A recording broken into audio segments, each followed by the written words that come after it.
Hello mga beshi! So, andito ako ngayon sa Manila. Andito ako ngayon sa Enchanted Kingdom kasama yung best friend ko. At syempre, hindi dapat mawala ang pasyal. Hi everyone! Hi everyone, number 2 and number 3. Char. Pretty ka ko ang kasama. Enchanted Kingdom is waving. Ang bata dyan eh.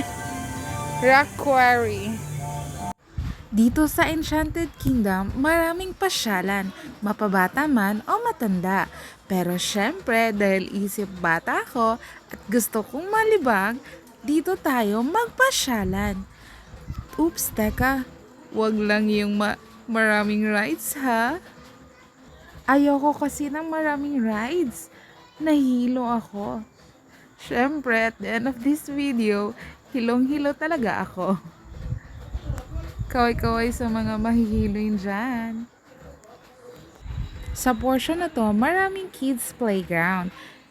Kasama na yan yung mga larong paganyan. Pero, di yan kasama sa pass namin ha. Included lang sa pass namin yung mga park rides and attractions except gated attractions at saka yung mga ganyan.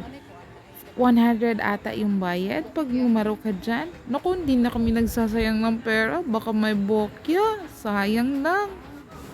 Play daw ito. Mal? 100. Ay, di naman niya. Di naman. Balon pa lang atong makuha. Okay, ginani itong makuha, tel. Yung like and choice po yung pwede po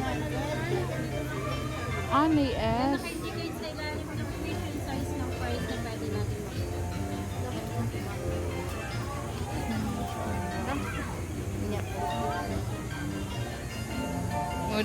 Meron ding mga rides dito na kagaya niyan. Di masyadong extreme. Yan ang gusto ko. Kasi hindi yan nakakahilo. Pero, takot na takot ako niyan na kahit mababaw lang yan. Tingnan nyo yung clip sa dulo. Nakakatawa.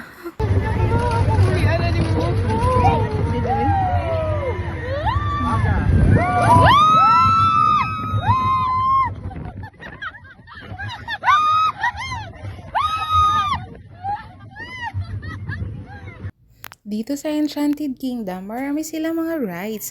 May bumped cars, may space shuttles, Vikings, at yung marami pang mga water rides na siguradong mababasa ka talaga. Pwede rin kayong bumili ng mga pasalubong sa mga special someones nyo. Every corner, meron sila. Depende lang sa presyo. Yan naman, yung Brooklyn. Ang ganda, di ba? Brooklyn area yan, mga beshies. May souvenir shops din yan at yung ice cream shop na hindi ko natikman. Pag nagpasyal kayo rito, dala kayo ng extra cash ha, lalo na kung may kids kayo. Kasi alam ko, mapapabili talaga kayo. O ayan, pagod na yung beshi nyo. Hapon na yan, banda. Kaya pagod na kami. It's time for rest na naman. O mga beshies, ito muna for now ha. Hindi ko na mapapakita yung ibang rides kasi takot ako mahulog yung phone ko. Kaya kung gusto nyo magpasyal, punta na kayo sa EK. See you later! Bye!